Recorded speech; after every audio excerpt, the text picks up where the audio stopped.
মুহাম্মদুর রাসূলুল্লাহ সাল্লাল্লাহু আলাইহি ওয়াসাল্লামকে যখন মিরাজের রজনীতে রব্বুল আলামিন ডাকলেন, মুসলমান ভাইরা আমার, আল্লাহর নবীকে জিবরাইল আলাইহিস সালাতু ওয়াস সালাম জান্নাত ভ্রমণ করালেন, জাহান্নাম ভ্রমণ করালেন। জাহান্নামের মধ্যে কঠিন থেকে কঠিন শাস্তিগুলো মুহাম্মদুর রাসূলকে জিবরাইল আলাইহিস সালাতু ওয়াস সালাম দেখাইলেন।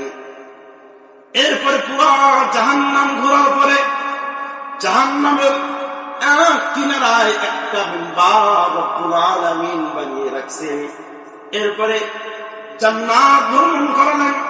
জান্নাতের অগণিত নিয়ামত রাজিগুলো মুহাম্মদুর রাসূলুল্লাহ সাল্লাল্লাহু আলাইহি ওয়াসাল্লাম দেখার পরে পয়গম্বর মুহাম্মদুর রাসূল জিবরাইল আলাইহিস সালাতু ওয়াস সালামকে প্রশ্ন করলেন, ভাই জিবরাইল, জাহান্নামের কঠিন থেকে কঠিন শাস্তি আমি দেখলাম, জান্নাতের সুখের থেকে সুন্দর করে জান্নাত ভ্রমণ করা শেষ করলাম, তবে আমার একটা প্রশ্ন হলো, জাহান্নামের মধ্যে আমি একটি মেম্বার দেখলাম আর জান্নাতের মধ্যে 7টি মেম্বার আমি দেখলাম, এর কারণ কি? মুহাম্মদুর রাসূলুল্লাহ সাল্লাল্লাহু আলাইহি ওয়াসাল্লামকে জিবরাইল উত্তর দেন, ও নবী, জাহান্নামের মধ্যে যে একটি মেম্বার আপনি দেখিয়েছেন, এই একটি মেম্বার একমাত্র রব্বুল আলামিন আপনার জন্য বানিয়ে রাখছেন।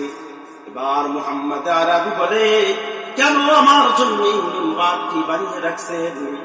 জিবরাইল এবার বলে, ও আখিরুজ জামান মুহাম্মদুর রাসূলুল্লাহ সাল্লাল্লাহু আলাইহি ওয়াসাল্লাম, কিয়ামতের দিন কঠিন মুসিবতের সময় যখন রব্বুল আলামিন রাগান্বিত হয়ে বলবেন, লিমানিল মুলকুল ইয়াউম, লিমানিল মুলকুল ইয়াউম, লিমানিল মুলকুল ইয়াউম, তিনবার এই বাক্যটা রব্বুল আলামিন বলবেন, আর বলবেন, আজকের রাজত্ব কার, আজকের আধিপত্য কার, আজকের বাদশাহিত্ব কার? ওই দিন কেউ 3টা বার প্রশ্ন করার পর উত্তর দিতে সাহস পাবেন না। ওই কঠিন মুসিবতের দিন মুহাম্মদুর রাসূলুল্লাহ সাল্লাল্লাহু আলাইহি ওয়াসাল্লামকে স্মরণ করে দিতেছেন।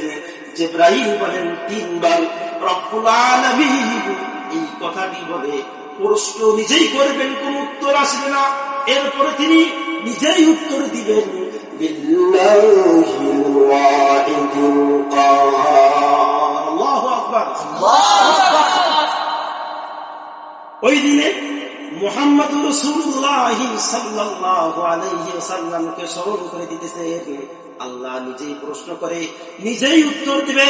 আজকার বাদশাহিত্ব, আজকার আধিপত্য, আজকার বাদশাহিত্ব একমাত্র কাহার রব্বুল আলামিনের বাদশাহিত্ব যখন হবেন, সমস্ত মানুষগুলো ইয়া নফসি ইয়া নফসি, শুধু মানুষগুলো নয়, সমস্ত আম্বিয়া আলাইহিস সালাতু ওয়াস সালাম পর্যন্ত ইয়া নফসি ইয়া নফসি করে চিৎকার দিবে আর বলবে, ও মাবুদ, তাড়াতাড়ি বিচার শুরু করে দিন।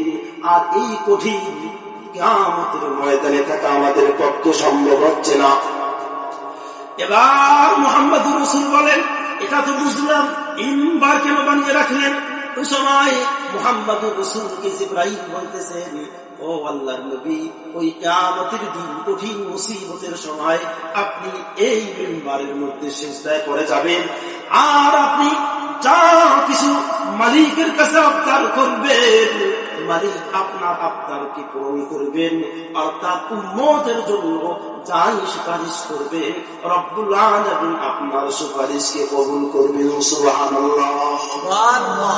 এবার জান্নাত যখন ভ্রমণ করলেন, আর জান্নাত যখন প্রথমবার রব্বুল আলামিন বানালেন, মুহতারাম হাজিরিন, আল্লাহ সুবহানাহু ওয়া তাআলার কাছে জিবরাইল একটা অনুমতি চেয়েছিল, ইয়া আল্লাহ, এত সুন্দর, এত বিরাট একটা জান্নাত বানাইলেন, এই জান্নাত মানুষকে আপনি দিবেন, মানুষ কিভাবে এই জান্নাত ভ্রমণ করবে, এই জান্নাত কিভাবে ভোগ করবে?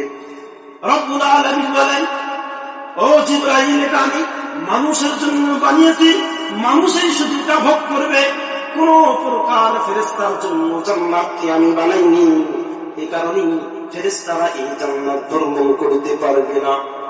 এবার জিবরাইল আলাইহিস সালাম আল্লাহর কাছে আবেদন করলেন, ও আল্লাহ, তুমি তো আমার 600 ডানা দিয়েছো, এই 600 ডানা দিয়ে আমি পৃথিবীর মধ্যে আগমন করি, আমাকে অনুমতি দিন যে বান্দার জন্য এত বড় জান্নাত তৈরি করে রেখেছেন, এই বান্দাগুলোর তো কোনো ডানা নেই, কিভাবে ভ্রমণ করবে?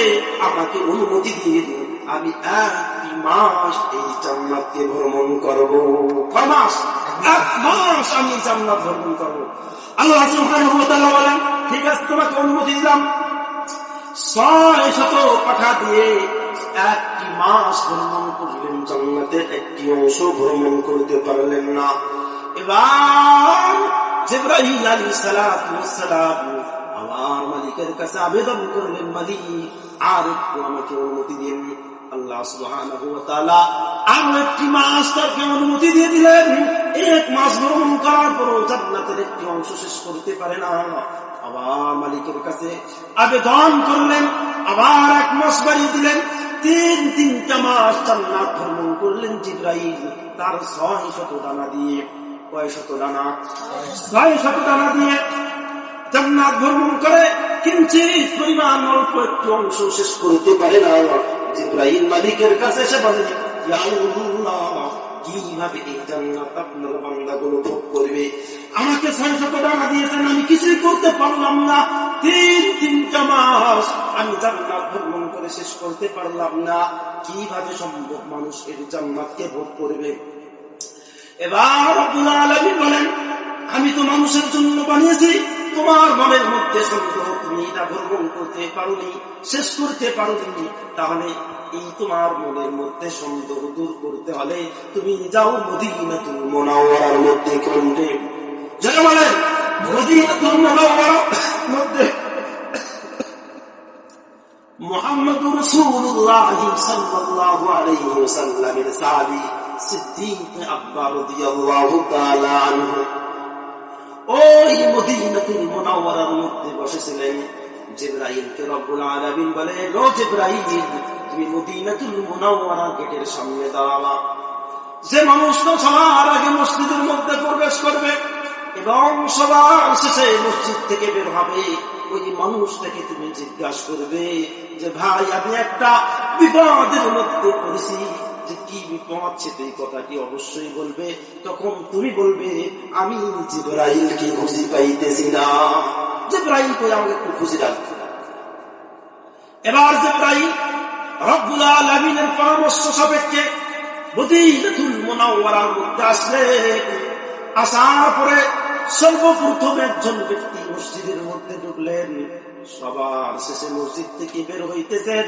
এরূপ সবাই জিবরাইল আলাইহিস সালাম মানুষের আকৃতি ধারণ করে সাহাবাকে বললেন, আসসালামু আলাইকুম ওয়া রাহমাতুল্লাহি ওয়া বারাকাতুহু। কথোপকথন হলো। এরপরে বললেন, ভাই, আমার একটা আপনি উপকার করে দিবেন। সাহাবী বললেন, কি উপকার করব? জিবরাইল বলেন, আমি সব জায়গায় খুঁজে শেষ করলাম, জিবরাইলকে আমি খুঁজে পাইতেছি না, যদি আপনি আমাকে খুঁজে দিতেন আমি অনেক উপকৃত হতাম। এবার সিদ্দিক আকবর রাদিয়াল্লাহু তাআলা আনহু জিবরাইলকে বললেন, ভাই, একটা মিনিট আমাকে সময় দেন। হাদিসের মধ্যে আসছে, মুহাদ্দিসিন ইকরাম বলেন, সিদ্দিক আকবর রাদিয়াল্লাহু তাআলা আনহু চক্ষুটা একটু বন্ধ করলেন। এবার বললেন, বন্ধ করার পর আবার খুললেন। খোলার পরে বলতেছে, ভাই, আমি জান্নাত, জাহান্নাম, সার আসমান, সব জমিন, সব কিছু শেষ করলাম, কোথাও জিবরাইল নাই। আমার মনে হয় আপনি জিবরাইল। সুবহানাল্লাহ। এবার জিবরাইল বলে, আমাকে রব্বুল আলামিন 600 ডানা দিয়েছে, 3 মাস জান্নাত ভ্রমণ করলাম, শেষ করতে পারলাম না। মানুষের জন্য রব্বুল আলামিন জান্নাত বানিয়েছেন। আবার আমার সন্দেহ দূর করার জন্য মালিক মদিনাতুল মুনাওয়ারার মধ্যে পাঠাইছেন। আর মানুষ এত অল্প সময়ে সাত আসমান সাত জমিন জান্নাত জাহান্নাম ভ্রমণ করে শেষ করলেন, অল্প একটু সময়ের মধ্যে শেষ করে আবার আমাকে জিবরাইল সাব্যস্ত করলেন। এবার জিবরাইল আলাইহিস সালাতু ওয়াস সালাম মালিককে বলেন, ও মালিক, আমার জন্য তো জান্নাত আপনি সৃষ্টি করেননি, মানুষের জন্য জান্নাত কি সৃষ্টি করেছেন। মানুষ এই জান্নাত ভোগ করতে পারবে, মানুষ এই জান্নাত ভ্রমণ করতে পারবে, এটাই তাদের জন্য সম্ভব। ও মালিক, আমি আপনার কাছে ক্ষমা চাই। সুবহানাল্লাহ। ওই সাহাবী অন্য কেউ নাই, আবু বকর সিদ্দিক রাদিয়াল্লাহু তাআলা আনহু শুধু জিন্দা অবস্থায় চক্ষুটা একটু বন্ধ করেছে। এই বন্ধ করে রূহের যে চক্ষু ছিল, অন্তরের চক্ষু, এই চক্ষু দিয়ে পুরা জান্নাত জাহান্নাম ভ্রমণ করে খুঁজে খুঁজে শেষ করলেন। শেষ পর্যন্ত এসে জিবরাইলকে বললেন, জিবরাইল তুমি জিবরাইল, আর কোথাও জিবরাইল নেই। ওয়া মা তাওফীকি ইল্লা বিল্লাহিল আলিয়্যিল আযীম।